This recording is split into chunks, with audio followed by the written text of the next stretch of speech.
episode of the Borderlands live show, and I am here tonight with a great group that I was able to assemble. So I said we weren't going to do this every night, but then people are just showing up with stories that I believe need to be told. So I wanted to let them introduce them, or I'm going to introduce you to them. So Kirilo here is a newscaster who actually was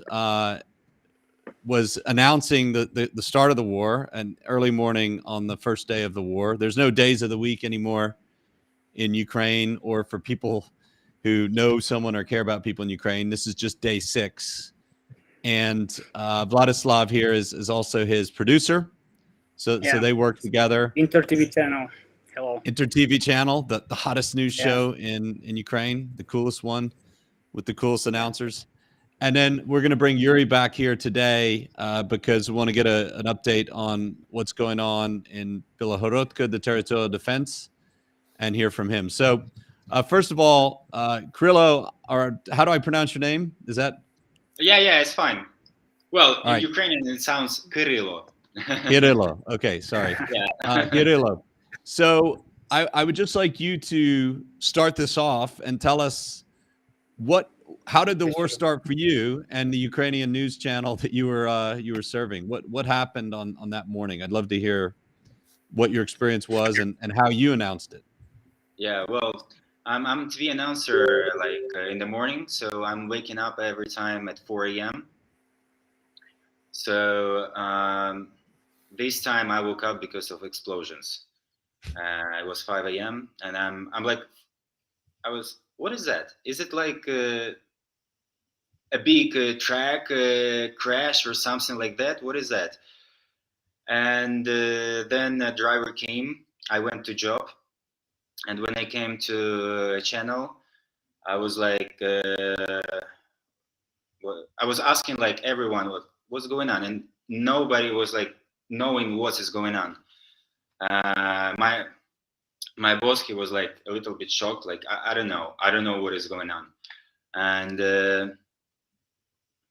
and at 7 a.m. I was announcing that Russia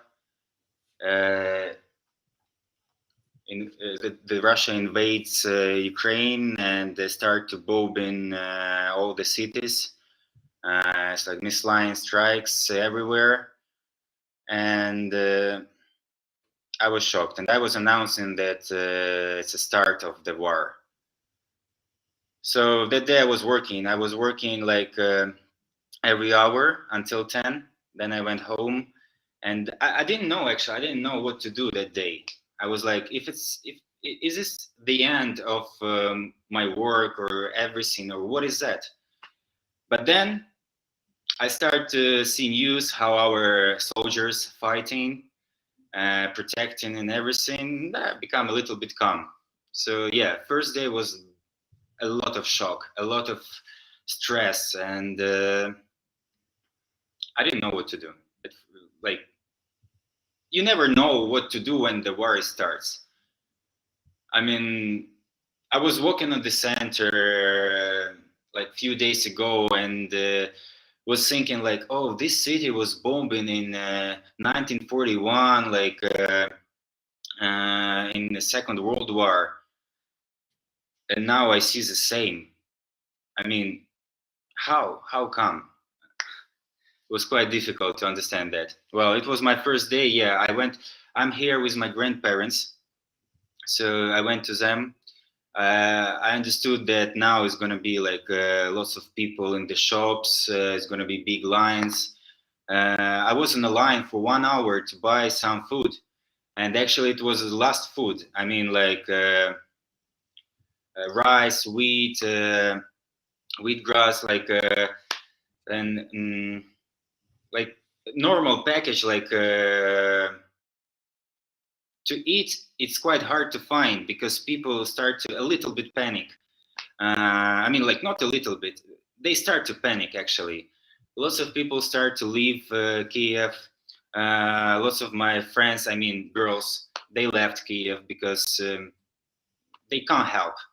Well, some of my friends, girls, they keep here in Kyiv. They making like volunteers, groups, and everything. So yeah, we're trying to help everyone who need that. And it was my decision on the second day. I decided like, okay, I don't have a job now. I mean, like, I don't need to be there. And what can I do? I start to post lots of stories, lots of true stories in Instagram and Facebook, like what is going on here? Because in Russia, people are thinking that here nothing happening, and Russian soldiers just coming to save us.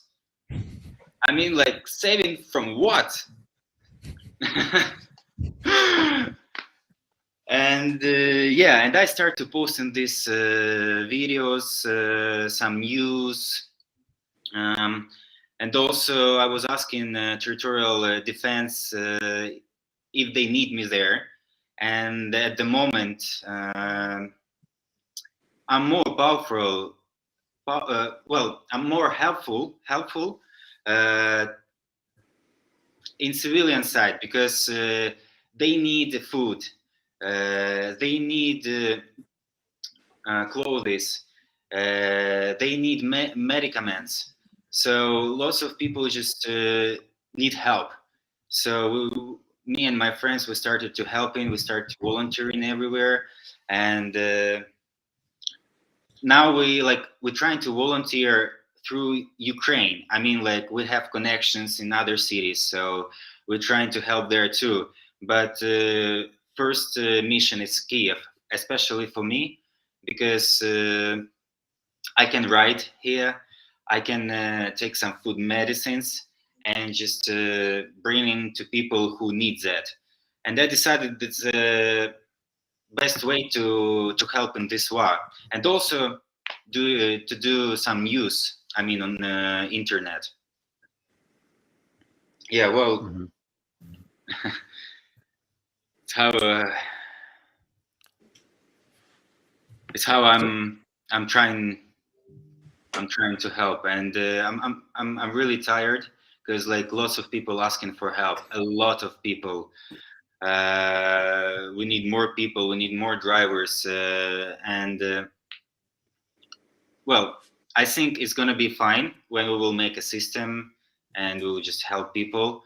But now it's quite hard, and I'm sleeping like for 4 hours, because like during the day, when you can walk on the street, I'm helping, and during the night, if you will walk outside, it means that you are a spy or somebody else. So in the nighttime, I'm trying to post some news in English, in Ukrainian, in Russian, especially in Russian, because I have lots of Russian friends. Well, some of them living in other cities. For example, I've been living to Tokyo for like 6 years, and I have lots of Russian friends there. And they went to protest. They started there too. And so I start to post in Russian, because some of them like, are you joking? No, nobody's bombing you. I'm like, are you kidding me? Look at this video, look at this, read this one. Some of them change in mind, some of them cannot change their mind, because Russia, they have propaganda. I mean, like, their TV, news and everything, newspapers, journals, they have propaganda from Second World War. Goebbels, he was making this he was making this to make Nazis believe in what they're saying. So yeah, Russian people need really good and truly stories and truly news. So I'm trying to do that. How is that working? I mean, what is your read of the Russian media too? How do you see that working? You know, are you watching Russian media as a journalist and seeing the breaks come through, or how's that working right now for Russia? Because the people Well, have to know something's wrong. yeah, well, I'm watching. I can't watch now TV. I don't have TV actually. I'm all news. Do you have watching on electricity? internet. Huh? Do you have electricity? Yeah, of course. Okay, a little dark there. So Yeah, well, I'm always on computer, like internet, searching news there, and I also Telegram canals. They really helping now. Channels, Telegram channels. They really helping now. And I'm watching there, and Russian news saying that they bombing a military strategic points. But one day, it was the second day of war. I was sitting on my kitchen, watching, drinking water, watching through the window, and I see how the rocket is coming and going on the way to my grandparents' house. I was shocked. I started to call them. It was fine. They were fine. It was a little bit far from them, but still, it hit a normal house where people live in.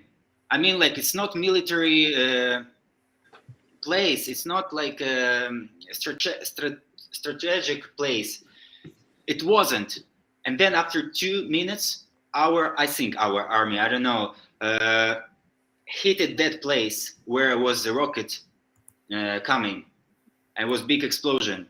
So I think they killed them or stopped them. I don't know. Yeah. So yeah, and the Russians saying that they don't do nothing. They don't touch civilians. I have lots of videos where the Russian soldier, like not lots of videos. Last video today, the Russian soldier, he was hit to the civilian. Like he was by the camera filming how the Russian tank is moving, and was like, you badasses and everything. And he just turned around to him and he was like, you badasses, and start to shoot. And the video is closed. So I don't know what happened to that guy. But I mean, like, they saving us? Really? They saying that in the news. They saving us from what? I don't know. Nobody knows. It's like crazy. Yeah.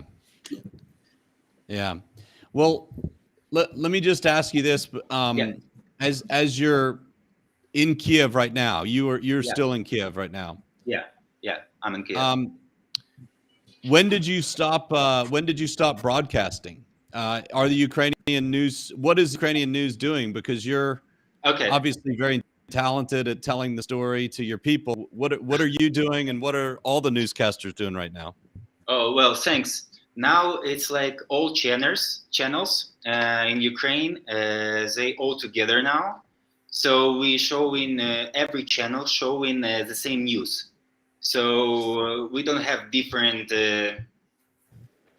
opinions and everything. We all together. So we have a lot of channels. We have a lot of TV announcer, broadcasters. So they are working now. They have enough people. So I need to be here than there. So that's it. So you're taking care of your family now, but this is your grandparents' house now. Yeah. Well, they fine. I'm always checking them, always coming to them, bringing them some food, some medicines, because they quite old, and well, they quite scared, and well, before because they were born in USSR, and their mind was a little bit different at the beginning. I mean, like when it started war in Donetsk and Lugansk, they couldn't believe that there war. I was telling them it's true.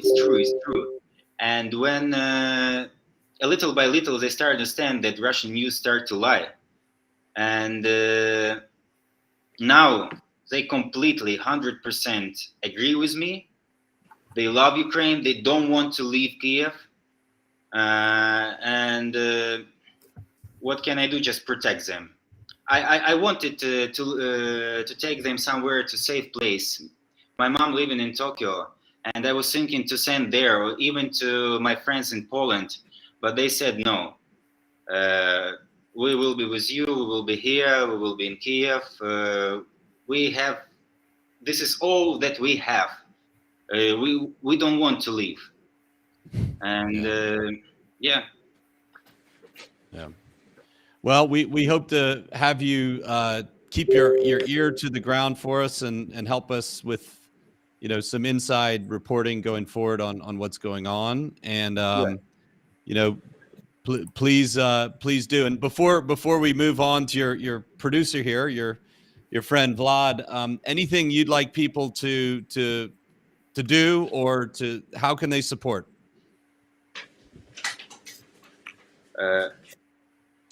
No, not Vlad. Sorry, this is for Hirilo. Sorry.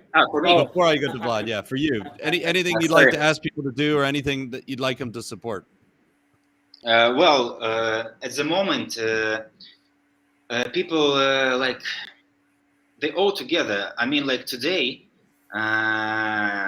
two guys trying before a while they were trying to open the market. I mean, like a little shop with lots of food. And when the war starts, they said like, okay, we're just gonna give it to people. They not selling it. They just giving. And we took today like lots of food. And I want to say to people that we need drivers. It's quite a problem with fuel. I mean, with gas. And sometimes like gas stations, they're not working. And some of the drivers, they want to help. They just can't help. So yeah, we just need drivers. That's it. I mean, like lots of people giving food, medicines, clothes. So, I mean, it's like big family. Ukraine is big family. Now, for now, it's like 100%. I mean, like, for example, today we were open this shop to take some food to people, and people came down from their house, and they were like, "Are you stealing something or not?" And they see the keys, and they, okay, it's fine. So I mean, like everyone protected everyone, and everyone is taking care of everyone. I mean, like brothers and sisters. Yeah, and last thing I'm going to ask you, or actually we talked about this before, and I'm going to bring this question up. As a news announcer, we were talking before the show about President Zelensky and the government and their performance. Yeah. I know Yuri. He's a good friend of mine. I know Ukrainian guys. They all are great at fighting, right? It's in the culture. It's in the Cossack bloodline and all the history. But I was not at all sure, and I don't think anyone was, that the government would stand. And what was your reaction to what's going on as someone who's covered the Ukrainian government in the news? What was your reaction? Well, it was like lots of news, like fake news. It was saying like, oh, Zelensky left the country. He's like making a video somewhere in another country. And the next day, he's just coming in the center of Kyiv, like, I'm here. I'm not leaving. And I'm like, whoa, this is our president. I'm so proud. I'm so proud. I mean, like, he's an Iron Man. Yeah. And Yuri, you had a joke you wanted to tell me. Why was Zelensky not evacuated? Tell me why they couldn't evacuate him. The Americans tried, right?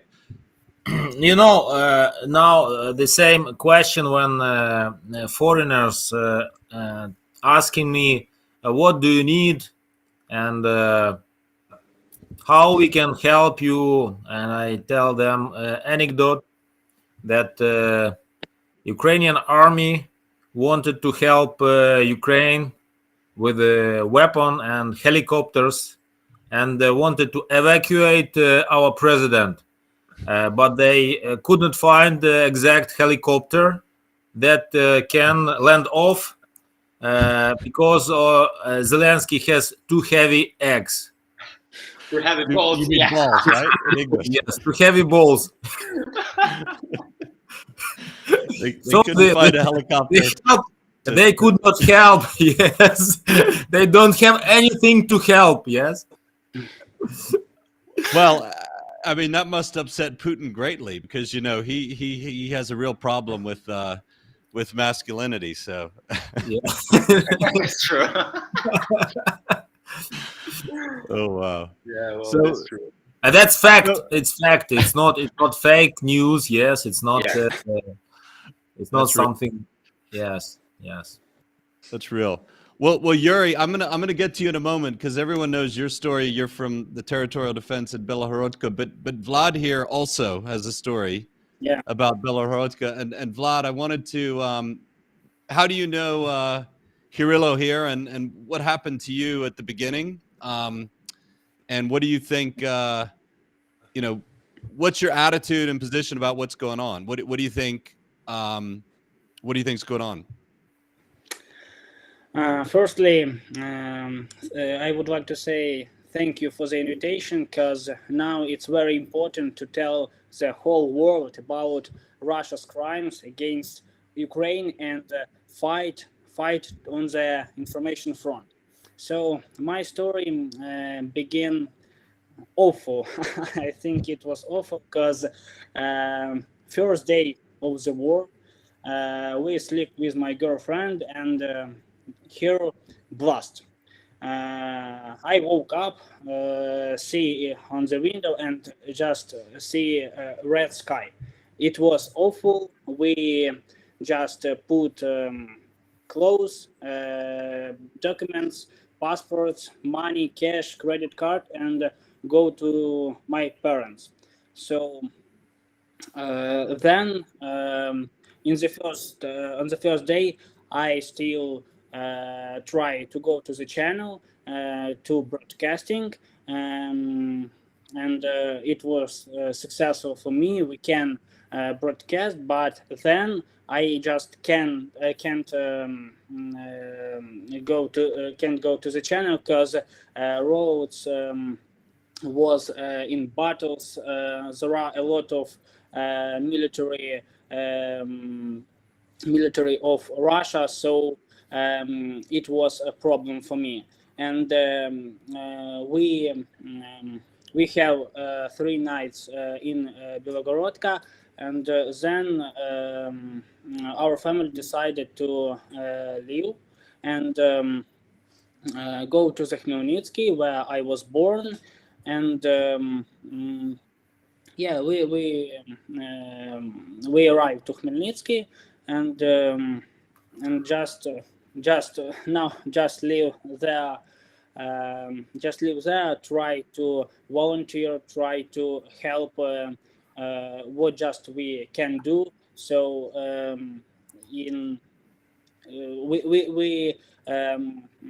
also I'm asking territory defense in Belogorodka, in Kyiv, but he said they said that now it's unreal to be here. Who told you so? What? Who told you so? I just go in Belogorodka, Свято-Петрівське, Музичі, territory defense of Святошинский district. So and everywhere we are open from the moment I became a head of territory defense. Okay. but It's safe to go back. Yes, the talent hunting is going on. Okay. I connect with you after this conversation. Exactly. Yes, you are welcome. Yeah, thank you. So and that's my stories. In what way war began for me. So what do you think about the unity of Ukrainians right now? Because I'm personally like Hirilo, we were both shocked that the government managed to stand. What do you think about the people and the way they're coming together, not just from inside Ukraine, but everywhere? Yeah, I will not able to make as powerful speech as our President Volodymyr Zelensky, but I want to emphasize that this is not military operation in Ukraine. It's real war, it's real invasion, and it's cynical attack on our country by Russia and criminal Putin. Secondly, I would like to say that Russia and their troops just has no chance to win this war because his so-called President Putin has already began this his path of the end. And now he hide in bunker somewhere in Altai, and it's fucking great. Invite him to Kyiv. He could come hang out with President Yeah, Zelensky. yeah. For talks. Yeah. So and I would like to pay your attention that Ukraine has war not only with Russia, but is with Belarus too. And I'm confident that so-called President Lukashenko doesn't realize that all his soldiers will go back in coffins. So it's just unreal. What about Ukrainians? Our president shows a strong position, looks confident, and made Ukraine a subject of international politics. Now Ukraine can impose its own agenda, ready to put forward its own conditions. Ukrainian people are united like never before. Everyone helps in any way they can. Who can fight, fights. Who can be a volunteer, does it. Who can give money, does it. And of course, Russia lies that it hits only strategic or military targets, as said Kirilo.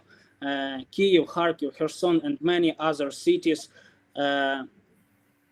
they shoot residential buildings where there are a lot of children, women, old people, men, and there are and a lot of people are killed.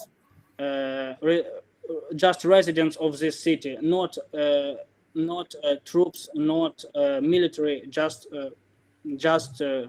people. Also, I would like to say that our journalists make great job now. They try to go to their TV channels, make broadcast marathons, and at the same time, they try to do volunteer work. I want to grade my colleagues from Inter TV channel. We all are the information forces, and it's very important.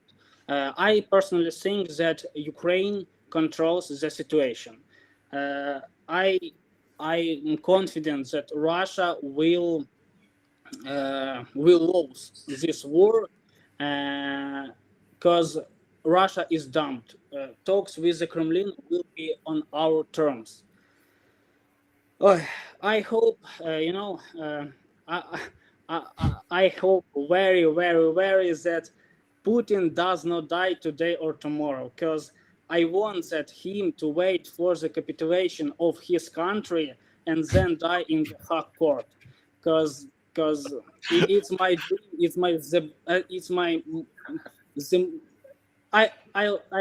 I just dream about it, and I definitely know that every Russian who entered to the territory of Ukraine will be killed.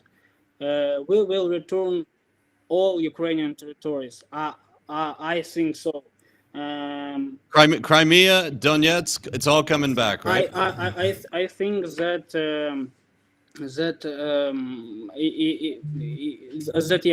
Crimea and Donetsk, Lugansk, and Donbass, east of Ukraine, will be under our control. Putin just wants to return Russia's influence on Ukraine, but he's failed. He can't do it, and it's his, I hope it's his latest days on this planet, or like president of Russia Federation. I hate all Russian people, because I think that they do not enough to demonstrate their position if they don't want war, because when you watch a video when one policeman go to the demonstration and they just go away, it's unreal. It's unreal to change something in this fucking country. So it's my position. Yeah. I hope he hears you loud and clear. We'll make sure he gets a copy of this recording. I think he's but you know, from my point of view, I've never seen, and I've been through a lot. I was in the United States when our country was attacked on September 11th. And I thought I saw our country come together, but I don't think I've ever seen anything like this. And I've seen what we thought in America was a very unifying moment. But it's inspiring to see a country, I think, finally being born on the world stage, respected. Before I was, you know, people used to ask me why I was in Ukraine. They thought I was a little strange, and now I'm. You know, I just knew beforehand that this was the right place to be, and I'm really proud that my children will be Ukrainian, and we hope to come back and rebuild and make our lives here. So it's really great to hear you say what I think everyone believes. And finally, Vlad, what do they say in Russia about the situation? Do you have any friends in Russia, or do you have any insights on what the Russians are thinking? Fortunately, I don't have friends from Russia, but you know, I watch the situation in Russia, and I want that in future all Russians live like in North Korea, and if they continue this war, this aggression, these crimes, they get such a result, and they just як сказала якась наша депутатка, чи хто, вони будуть траву жрати. Ну, це щоб для них було зрозуміло. Тому they're gonna eat wheat grass. Yeah. So they're already lining up to buy wheatgrass everywhere, right? That's the only thing they can buy in their supermarket. Yeah. And now also we can see how Russian propaganda doesn't work in Ukraine. Just on the information front, we began to win. So because Ukrainian people confident in a military army of Ukraine, in territory defense, in Volodymyr Zelensky, in all Ukrainian government. They understand they understand very clearly that we should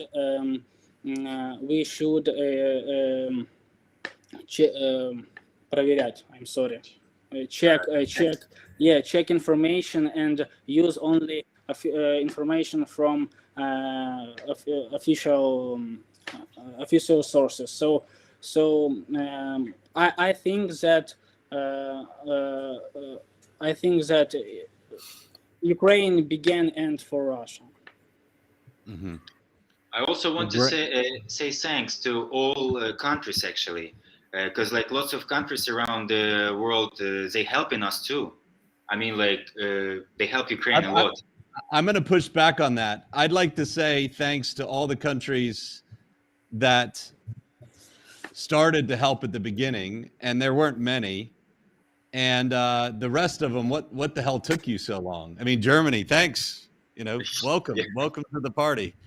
And even my country, United States, which I think did help a lot at the beginning. And I'm half English and half American. I'm proud of my two countries in this matter for helping, but I don't think they've helped enough. What the hell took them so long? I have a friend in the States. I have a friend. He's actually Belarusian, and he's living in the USA for a long time. And he's all the time like sending me like messages like be safe, be strong, and everything. And then he was like, "Can I join the military in Ukraine? How can I come to Kyiv? How can I fight with you, bro?" And I was like, "Wait a second, I'm gonna check." And just like in a few hours, it's becoming an international legion that's gonna come to Kyiv, and he want to join them. And he was asking me if somebody will get injured in this war, like foreigners, can we get somewhere in the houses to keep them? I was like, I will check that too. And like even in my house, in my home, they can stay, they can leave. I mean, like we opened it. We're really thankful for that. Sorry, Yuri, you want to say something? Yes, Kirill, you want where to direct them. Sorry? No, now you know where and where the place where they can find the best place to fight. I promise. Against airstrikes, against helicopters, against S-300, against Book 1M, against everything they want. About diversion groups, we have hundreds of them around us, so we have a lot of stuff to do. I think that this is the heaven for fighters. Yes. Yeah, that's true. Fight. This is ideal condition. Yes. Yeah. And also, like today, I saw the video of English guy. I think he's from 2014 here, and he's fighting in Lugansk and Donetsk. And he was saying like, "Okay, guys, now is more international people coming. They want to fight, and we will bring some new weapons." So it's going to be a surprise for Russia. And also today I saw the video, like already we have Belarusian Legion who fights to Russia and Belarus, who fights in our side. And I'm really happy about that. I'm really proud of that, guys. They start to fight to Lukashenko. And it's really cool. I mean, like, I'm proud of people who is like who is coming to us, who is helping us. I mean, like, we at the moment we're writing a world scene, a world plot, and as one of the authors, I can say that the end gonna be peaceful, happy, and amazing. Yeah. Well, just for all of you here, when I see all my friends, the mood has really shifted. I think the turning point for me and everyone was when President Zelensky said, "I don't need a ride, I need ammunition." And then he did his selfie video walking around with the defense ministers, now like a rap meme. And now Elon's trying to be as cool as Zelensky. A friend of mine, Jelly, said Zelensky's bigger than Elon, and you see Elon Musk trying to drop in to the story. I want to give you guys Starlink, as if, thanks Elon, where have you been? It's not easy to get those terminals in here. What are you going to do? Drop them from the satellites? So yes, you may hear the tank shooting. Yes, do you hear? They're just from the window. It's explosion now. okay, It's not explosion. It's fire. Fire. It's fire from Bilohorodka to enemy. Okay. well, Bilohorodka Yuri, is shooting, yes, right now. tell me what's going on there, Yuri, and if you need to go, we understand. So, guys, it's unbelievable day today. We had the artillery fight from that region. I want to show you. Yes, this is Lipivka, and we have a golf club. This is directly from Belarus direction, from Chernobyl. So this is from this region. I want to show you. Yes. Are you So sharing your there screen, Yuri?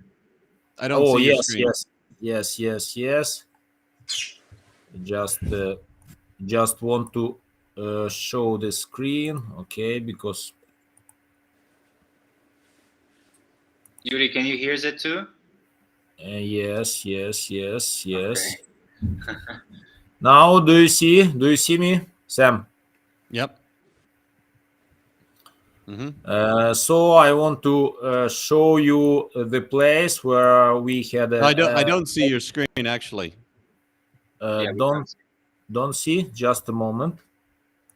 That's fine. It's in the back. You are in the show. Everyone can see you, but you see the picture of the screen. I have in your backstage the second screen. Can you show me? Oh, hold on. You have to put my screen. Oh, I see. Got Yes. it. Perfect. Yes. Yeah, So yeah. this is the golf club where Russians had a long column of techniques, about 100 units, and they were hidden here. That twice airborne groups were thrown here with a big helicopter and two support helicopters, K-52, and they were coming from Borodyanka. Yes, they were coming all day from yesterday here. Do you see my cursor? Yeah, they're trying to encircle the city, right? Yes, they're trying to encircle the city. They are coming from you see, from Chernobyl, from here zone. Yes, they're coming here, and yes, just in case you're wondering, it is that Chernobyl, everyone, the one that you saw. yes, here is Chernobyl, because they had acquired the engineers, the personnel who is in charge of safety of Chernobyl. They are checking all all parameters of sarcophag, and they captured them, and they were proud. They were under the button of next nuclear tragedy of the world. So they were very funny. They were talking. They were blackmailing, and then we're coming back to Kyiv. Yes, and they came to Golf Club here. Yes, and now no temporarily yes. closed. Why is the golf club closed? What's going on? Yes, they were established at the Golf Club. Yes, they had landed descents, two groups, and we have a very good intelligence service, and this includes also territory defense, because Kirilo told that we're lying, that they were only hitting the military strategic aims, but they became hitting civilians only, but they are still hitting the strategic goals, the strategic aims, targets, and that strategic targets is territory defense, you know. Today they air striked one of our block posts, yes, of our defense unit. And I want to say you that our intelligence from territory defense, it was military intelligence, it was intelligence from territory defense, where recognized them and destroyed on this field. And do you remember that I had a dream 2 days ago that I was standing on the field of a big field with all crashed Russian tanks and all other machinery, just looking at this, and I could not see the end of these rows and rows of broken tanks and machines. And I think that my dreams came true, you know. They found their graves here at this big field. So we hit them very strong, very strong. So I think from my evaluation, it was about 50 units of techniques. They came a big hangar here, and they hidden I think as 30. Also we have all, I think that it will be confirmed soon that our TV station was hit by rockets from this golf club. Yeah. Because they have here like a very big hill and hangars to hide it, and they were shooting to Kyiv TV our pole from that region. So it was destroyed. Now it is destroyed. All techniques here is destroyed. So I am proud of this. Also, they had.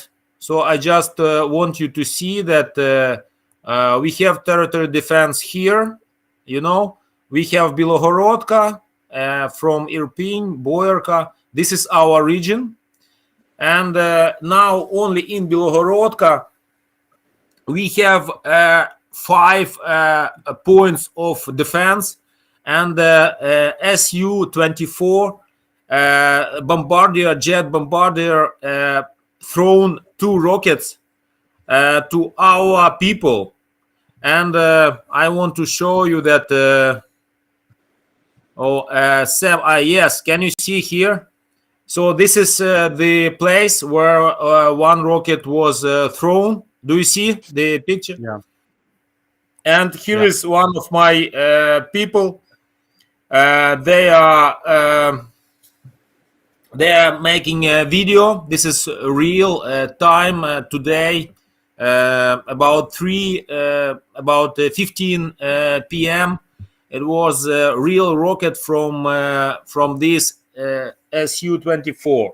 So I think for Russia, a strategic aim now is territory defense, but they could not break us because there are thousands of territory defense, thousands, really thousands.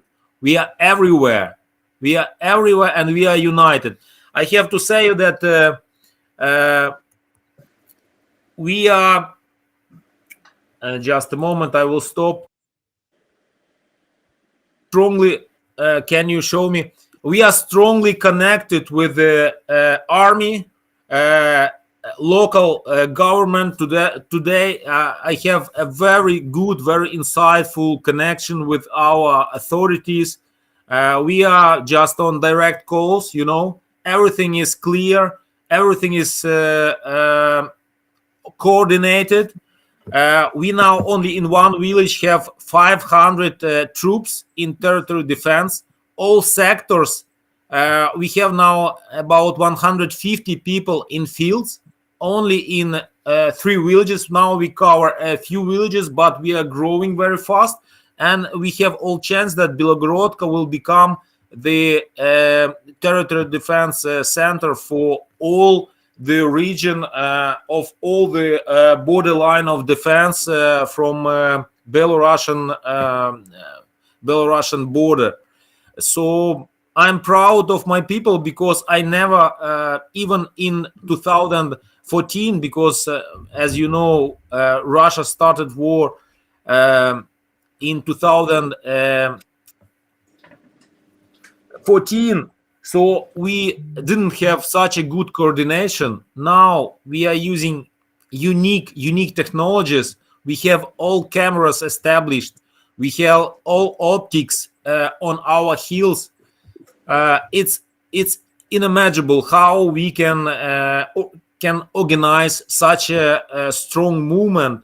We have all IDAR, all subdivisions of right sector, Azov. We have guys from military, from SBU, from intelligence, from all different, and also acting officers and retired officers. They are all came. No one of them escaped. No one of them escaped. They all came and tell, we will fight. We will fight.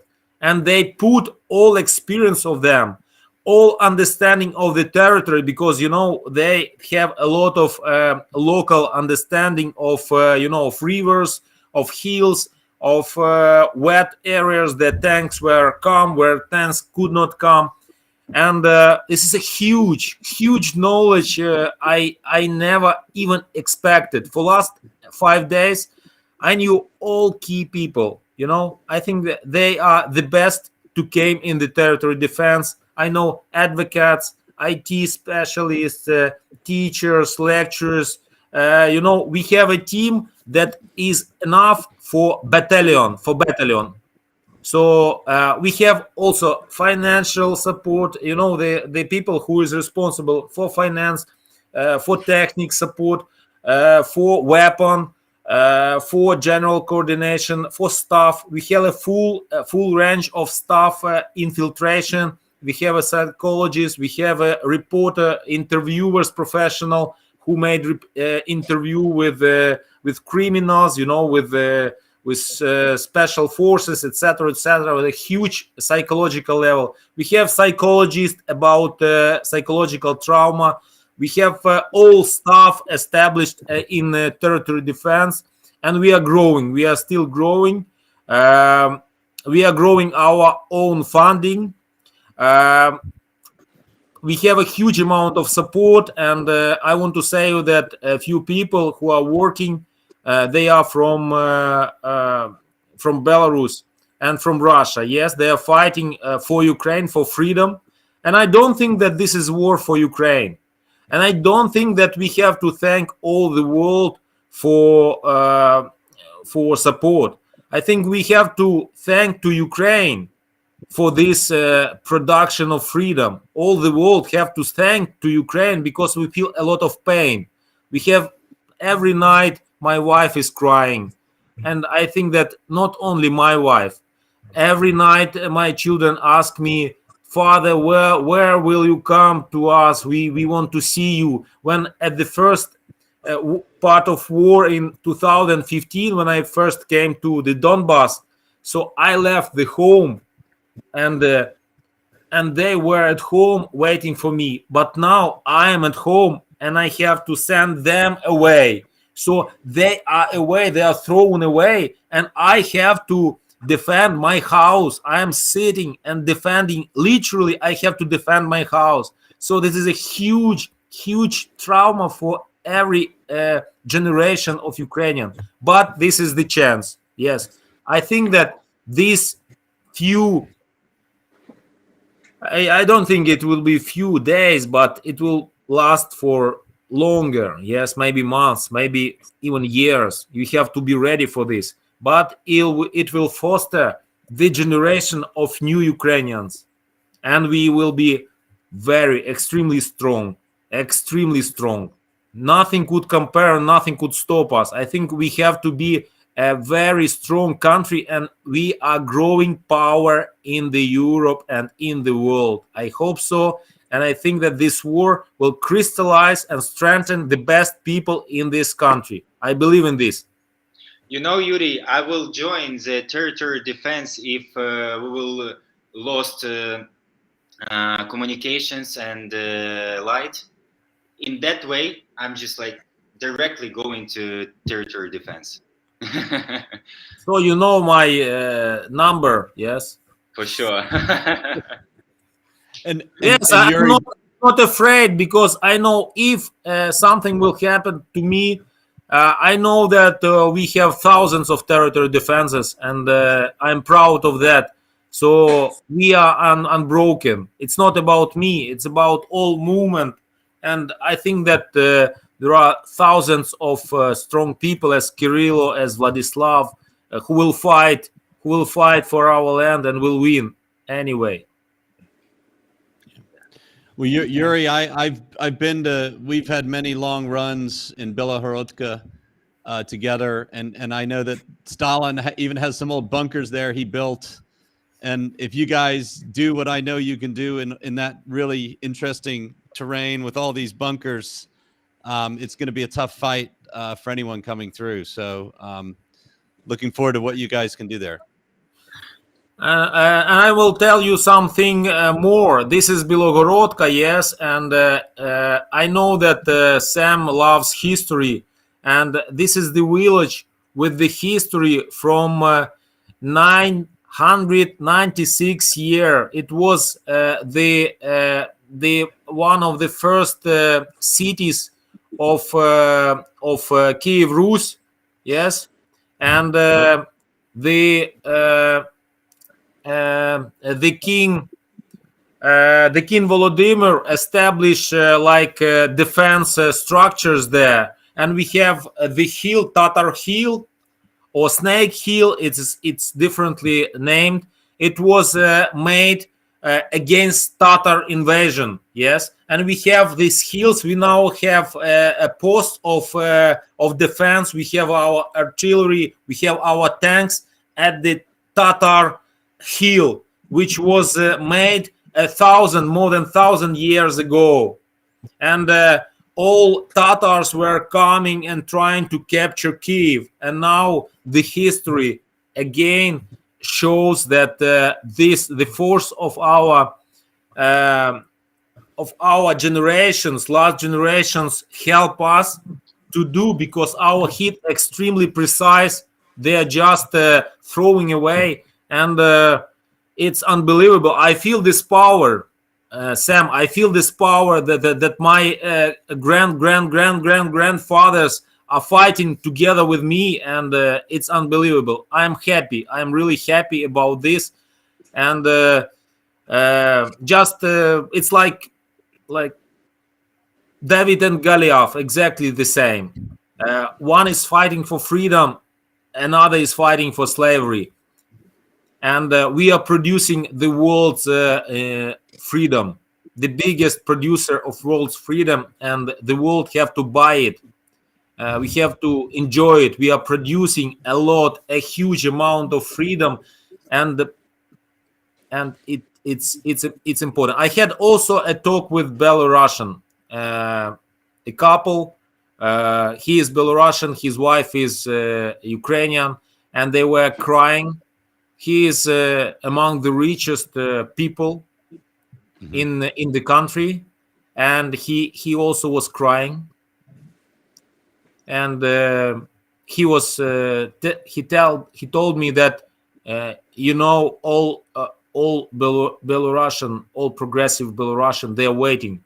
They are waiting what Ukrainians will do, how we can win, and after that we will take your experience. We will do the same. We are waiting. I told them, you don't have to wait. You don't have to wait. You don't have to wait that thousands of Ukrainians will be killed. Yes, we will be killed in big quantities. Yes, we can accept this. We accepted this in 2014, 15, 16, 17, 18, 11, 2020, 21, 22, and you participated. Belarusians, you participated. Russians, you participated in this. All countries that were looking at us without participating in defense in your countries. This is your Fault. exactly.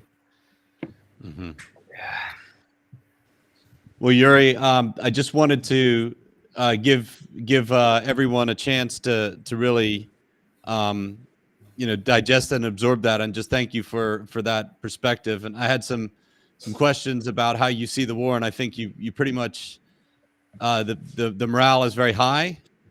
The territorial defense is well integrated with the army, and you think it could take a while for this to be victorious, but I think everyone here agrees that ultimately Russia's already lost. They've lost the war. They've lost the story. The ending's been written, but the plot is not yet clear. And that's not yet, Sam. I think that Russia is still strong, and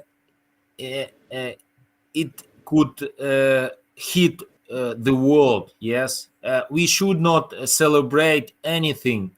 We should not be very, very optimistic. The war is just began, and they are preparing the total bombarding. They will hit, I think, the Baltic countries too.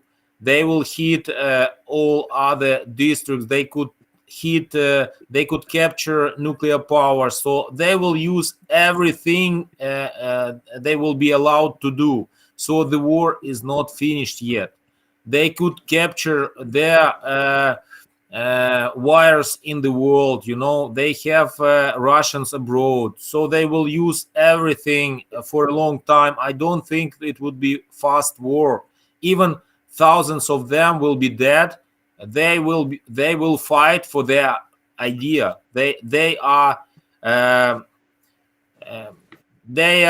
They believe in their idea, like Germans in World War II. So the war is not over. The war will not finish in 1, 2, 3 weeks. So it will be years, guys. You have to prepare. Not smile. Don't smile. Don't smile. It's not fun. It's not fun. A huge. You should be ready. I'm sorry. I'm sorry, Юрій. У мене сирени. Я зараз сподіваюся, на кілька хвилин відійду і повернуся. Okay? Okay. Siren, you have the bombarding alarm, yes? Okay. Yeah, so yeah. I predict that it will be next years, and we have a very heavy periods.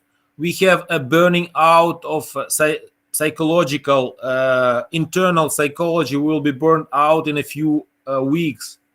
Then we have apathy months, yes. Then a lot of people will say, okay, let's do anything that stop the war. We have a lot of emigrants. We have a lot of bad stuff. Our economy will be hitting, I think, 50% as the first active phase of war. So we will be again down. So we have to be ready for the worst scenario.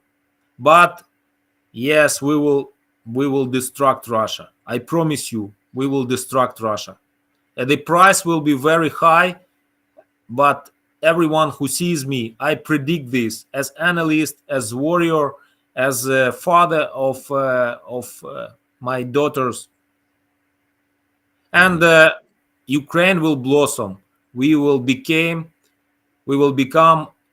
very strong country. I promise you, Sam. I promise everyone who sees this. Mm-hmm. Well, Yuri, thanks so much for your perspective on what's going on in the territorial defense west of Kyiv, and we know that area is going to continue to be on the front lines here as the Russian forces move to surround Kyiv, which is very hard to do. it's a very massive city geographically and population wise. But you know, we look forward to hopefully talking to you again and speaking to you, you know, as much as you're able with power and internet and everything being what it may be. So Yes, Sam, we have unique experience, but I would like to invite everyone who knows instructors, everyone who wants to help us, I mean, intellectually. So I'm open to international journalists in military top level specialists in information warfare, in cyber warfare, in you know, in airstrike defense, etc. So we are open. We are very connected to the highest level of army. So just join, and we can realize all your wishes that you have in your mind to hit Russia, to hit Belarus, who fights with us. right.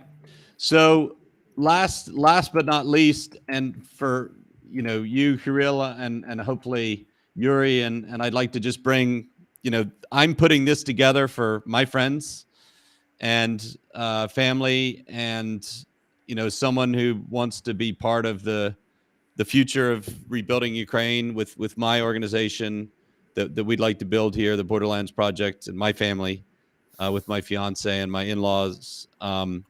Just wanted to keep this conversation open, and if any of you have anyone else that you'd like to bring on and just have a chat, then we'd love to do it and have both of you back. And last but not least, I'd just like to ask you guys can stay on here for sure, and I would just like to show a short summary, which we like to do every couple days here, of what I think is going on from a news perspective, because the information war Ukraine is definitely has definitely been winning so far. And first of all, the European Parliament today accepted Ukraine's application to join the European Union. A special admissions procedure has begun. This is a huge piece of news that I don't think many Ukrainians ever expected in this period of their life. The second thing, and I'll get to a little bit more about that later with Zelensky. The second thing is this is what Russian soldiers are saying, and there's hundreds of videos now of prisoners of war who are saying,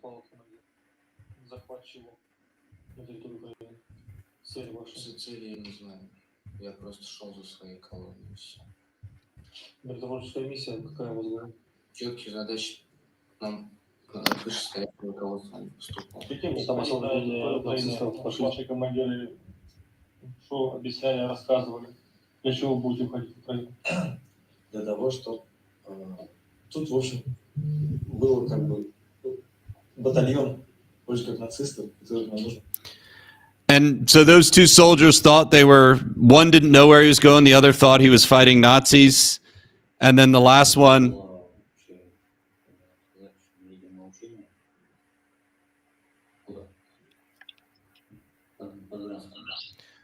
didn't even know he was leaving Russia. And this just shows more and more prisoners giving up en masse, walking back to Russia. And a lady who's getting called by her son, shocked that he's actually in a war rather than on exercises.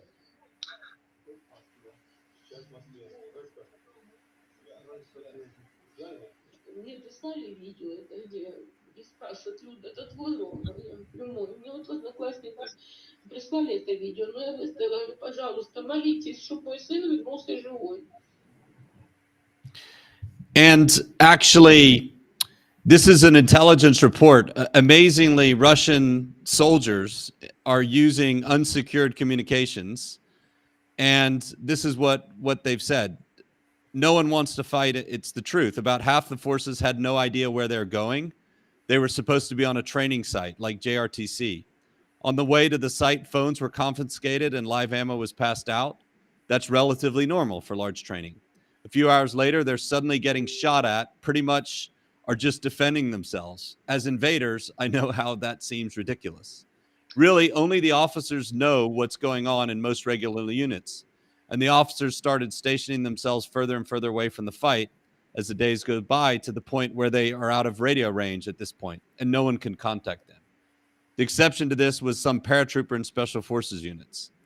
And it goes on to say at the bottom, almost no one can get a hold of Central Command. It's not even a matter of jamming. There's just no long-range comm equipment or relays that went with the troops there. So you're starting to see some really alarming signs from a lot of the Russian units that are in. Not all of them. Obviously, some of them are fighting very hard. But when they come face-to-face with Ukrainian troops, a lot of them are getting killed and captured. And this was one of the soldiers, his cell phone was found, and it said, his girlfriend said to him, have no mercy to them. They wouldn't have mercy with you. And he said, don't worry, we'll rein them in and I'll be back soon. But I don't think that's going to happen. And they're finding now tanks like this one, fully intact, not destroyed, not even out of fuel, but they're just abandoned. More and more Russian tanks are being abandoned and left by their soldiers who've just fled the battlefield. And this says Slava Ukraina, which means glory to Ukraine. The Belarus resistance to the Russian invasion of Ukraine and their troops in their country, they've started to sabotage railroads and stop the movement of trains and military vehicles from their own military into Ukraine. And then I think unfortunately, this tragedy here should be shown, what the Russians did with an intercontinental ballistic missile bombing the center of Kharkiv, the historic Freedom Square. And that's the aftermath of that beautiful square in the middle of the city.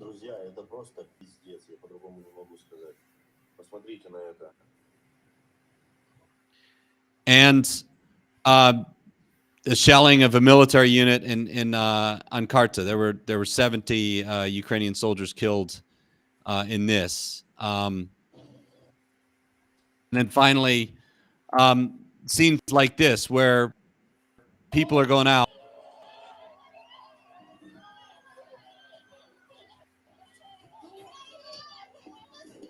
and literally civilians running and stopping military vehicles.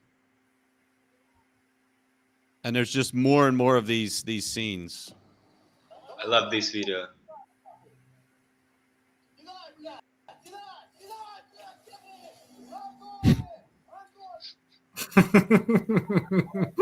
Territory defense is working, yes. It was civilians, actually.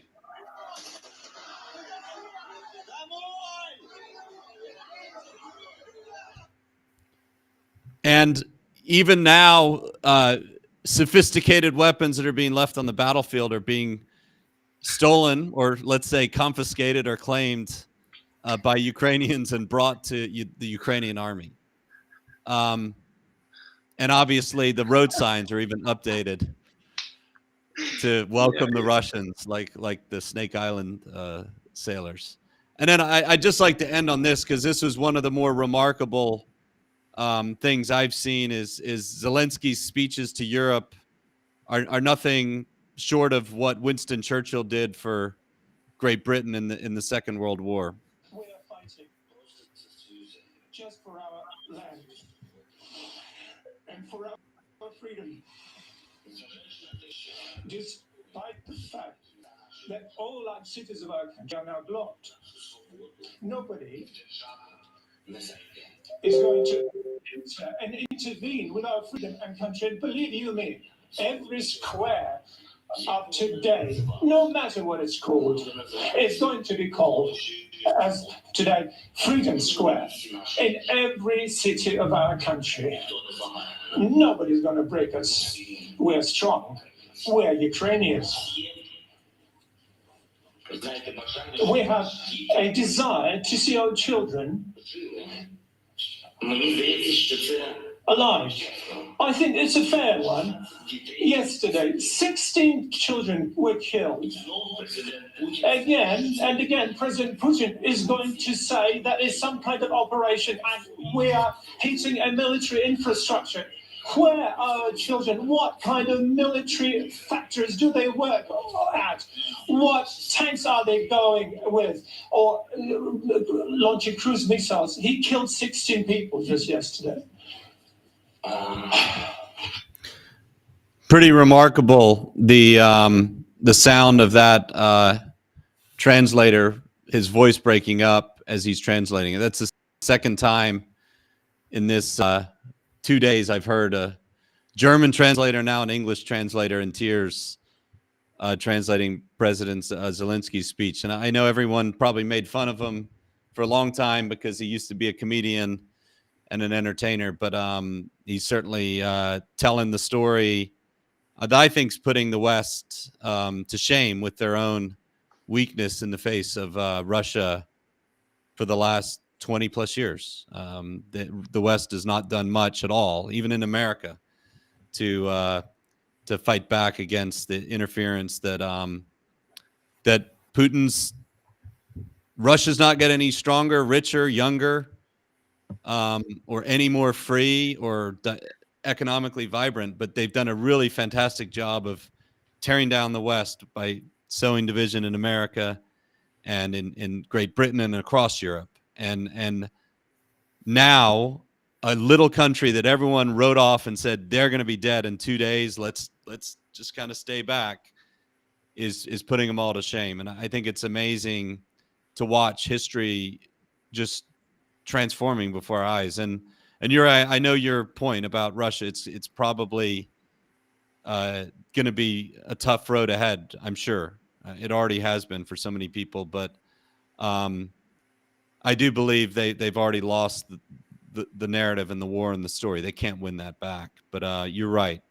We hope it's going to be short, as Vlad said, but we have to be prepared for a long struggle. And I look forward to helping both of you and all of you in Ukraine just speak to the people I know and care about, and my family and friends, and whoever else this randomly reaches. And looking forward to seeing you guys continue to write this story. It's really amazing. And I'll leave it to you for closing. And I want to say that not all Russians, bad. For example, I have a best friend.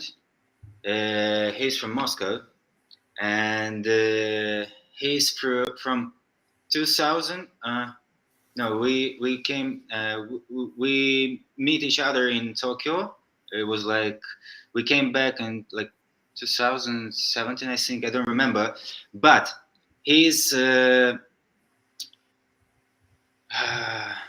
medic. He's helping Ukrainian army. He was in Donbass. He was in Lugansk and Donetsk. He was there. He was fighting for us. And I know that some of Russian people who realized this fascism from Putin, they are fighting with Ukrainians too. Well, it's a small percent, but they doing. I'm really thankful to this small percent.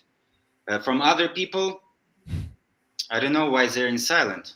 It's freaking me out, actually. I don't know.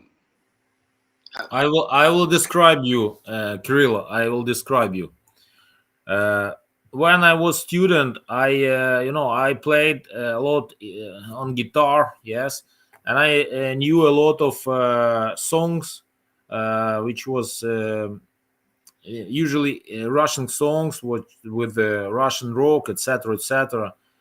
But and I thought that was my taste, my kind of thinking, my text.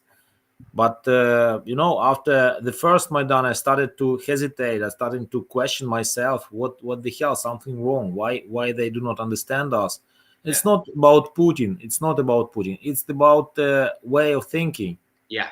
It's about mindset. It's about It's about philosophy of understanding the world. It's different world. It's like, it's like Chinese and American. So it's different culture, different world. And after the revolution of dignity, after war, I just couldn't sing any song. Just it's like something was burnt out from my soul, from my head, from everything. And I recognized that it was like my cancer, some cancer composition inside of me, and they couldn't get me through inside freedom. And after I stopped those songs, I feel much better. And my children don't know about those songs, about those texts, about those sense structures, about that implementations of the winning, understanding of the victory, understanding of the success. They have quite a different. They have win-lose system of coordinates inside their hearts. We have win-win. We are open, we are free, we are collaborative. And they just think that they will win if they hit someone. They will win if they capture someone.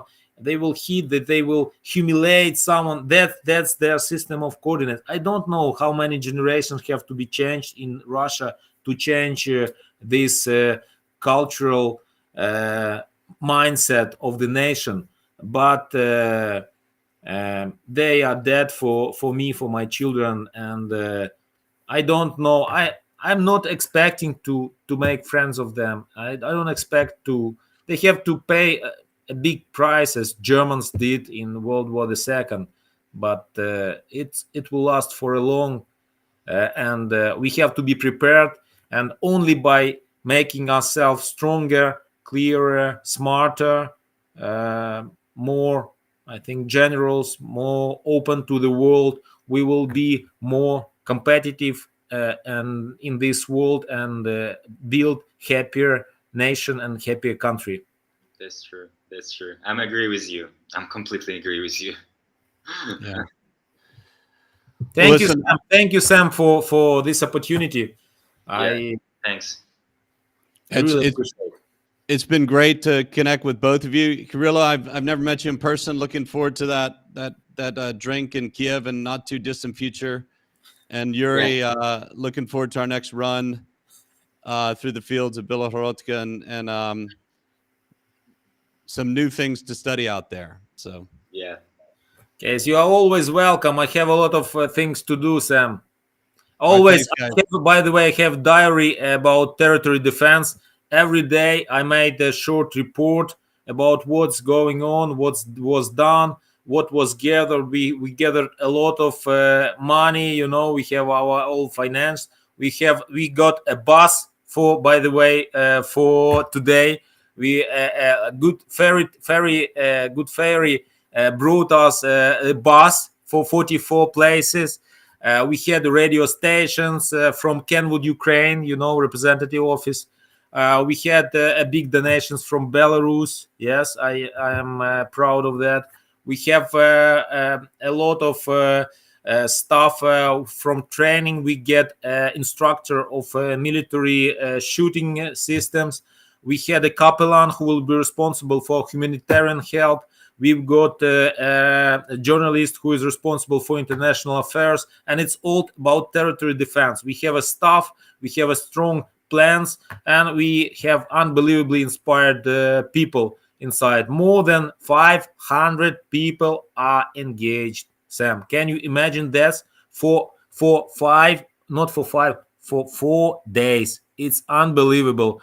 I was in administration. They were, what have you done? Oh, how could you do with that? Thanks for all. I'm happy. I'm happy to be Ukrainian. I'm proud to be Ukrainian. And Yuri, we will help you. We will volunteering. We will help you with food, with clothes, with medicine. We will never stop helping. We will protect our military. We will help them. Yes, thanks you, Kirill. Thanks. I'm very glad that you are, Sam. You are joining with Ukrainians too. I got They're such a good guys. Yeah, I've got a lot of friends who are very interested in this, and looking forward to helping you guys tell the story. My father-in-law, or future father-in-law, my fiance's dad, he said, I'm staying back here and you know, go take care of my daughter, and so, you know, I'm following his orders, but I much solidarity with all of you guys, and I hope to help you tell the story and get it out there. So You're helping a lot. Thanks. thanks a lot, Philip. Thanks, Yuri. Bye-bye. I just want to say the last one. We fight for freedom. We fight for independence, and we fight with fascism, and we will win. Slava Ukraini! Героям